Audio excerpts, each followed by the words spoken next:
I'm Louise Fletcher and I help artists to find their own unique creative voice. But what happens when you get blocked? I hear this a lot from artists. I'm blocked. I can't make anything at the moment. I have no inspiration. And I think this idea of being blocked needs knocking on its head. People say to me, I just can't paint. Yes, you can. Here's a piece of paper. Here's a brush. I just painted. Anyone can do that. It's not that you can't paint. It's that you feel you can't paint anything good enough. So you are holding yourself to some kind of standard that you don't feel you can meet, so you're blocked. You're trying to think your way to a painting. By the way, we've all done this, me included. So I thought I'd share with you over the next few weeks just some of the things I do when I feel like I can't make paintings. So I'm going to be working on making collage papers that are fun to make and that I can use in my work. So come over to my messy desk and let's get making some prints. So this is my jelly plate. I have a brayer. I have some paint. I have wet strength tissue paper. Sometimes in America, I think it's called artist tissue paper. That might help. So what I'm going to do first, I'm just making some backgrounds that I can then do some patterns on or work on top of, layering. So get my wet strength tissue. I don't mind if it crinkles up because that makes interesting patterns. Pull it gently. And now we just have a nice coloured background. The reason for that will become evident.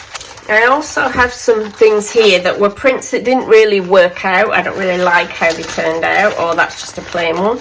So I'm going to show you what the next step is. I'm going to use this stencil. So I'm covering that stencil up with the black.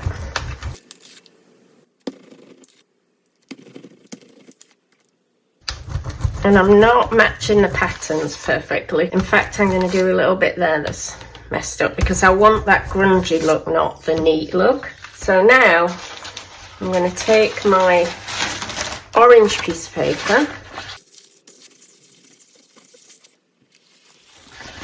And now what we've done is we've got this black pattern on there. You can see I've still got paint on here. So I'm going to pull it off on some of these other papers. I actually like that one a lot better because it's more, it's rougher.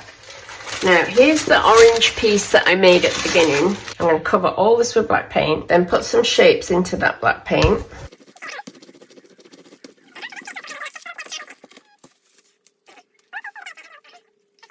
I've got this gorgeous orange.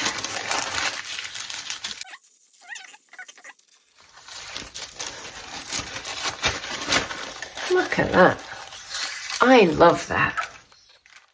So as this goes on, I'm using different techniques and also older papers. So sometimes I'm using a clean piece like that, but at other times I'm reusing a print that hasn't worked out or a coloured background. For example, here, this is green and I didn't like the print, but now it's green stripes.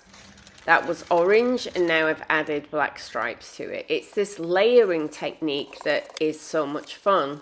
And then I will take the excess paint off like that with another piece of paper. But I like this idea of creating backgrounds and then adding pattern to them, and then sometimes more pattern and sometimes more background over part of it, and just keeping going until I have a print that I really love. This one is a stencil. It's only small, so I have to do the sheet of paper in parts. Again, taking the excess paint off, no point in wasting it, and have another bit of collage paper there.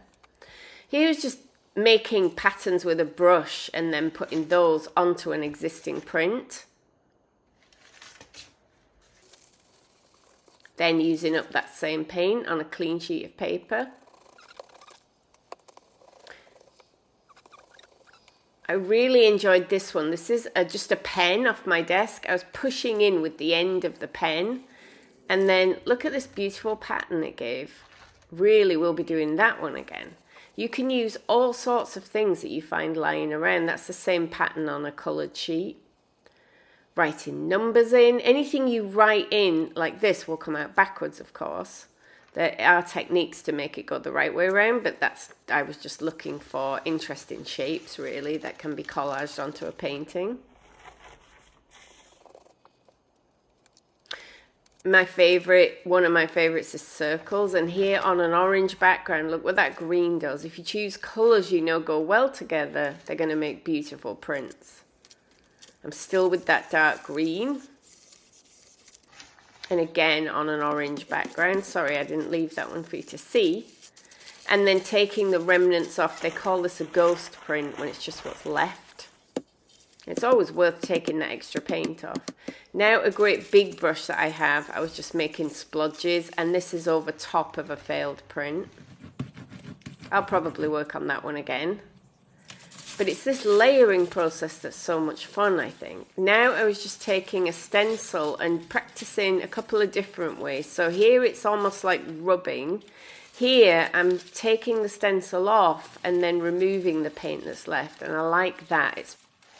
So the papers that I have here were made today and last night. So all those when I'm not being creative, right? Some are better than others, some are more interesting than others. I'm going to very quickly just skim through for you.